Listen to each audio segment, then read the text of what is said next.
So, merienda tayo. May merienda kami ngayon kasi may tumawag sa amin. Hindi sa amin nakabili, no? EcoSport, nasa E-Road lang malapit. Ngayon yung iba, pwede namin servisan kapag malapit lang. Kasi punong-puno kami dito. Hindi naman pwede tumakbo yung mga mechanic doon kapag kailangan ng ibang hindi naman sa amin nakabili. Kasi may ginagawa sila rito. Eh, yun, malapit lang. Tapos may pumunta doon. Mechanic ko. Kasabay, alos magkasunod lang kami. Ah, nagdalawang isip pa si Sir, ah. Hindi! Daw na din daw tinawagan yun, yung barkada niya. Ah. Nadatulan daw, transmission pinapatawing.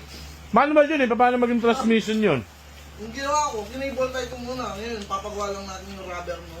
Bushing sa harapan. So, sinabi ko naman kay Sir, kapag minsan, pag tumawag kayo, kunwari, sinabi nyo sa amin yung issue, alam na namin kung anong gagawin.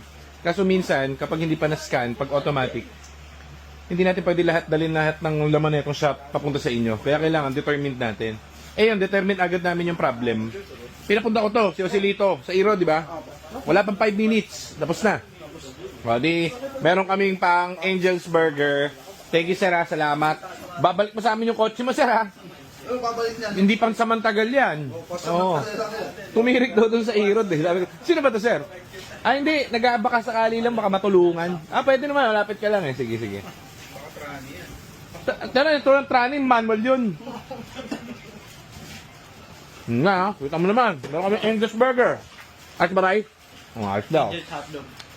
Angus hotdog pala. Kung may kulang.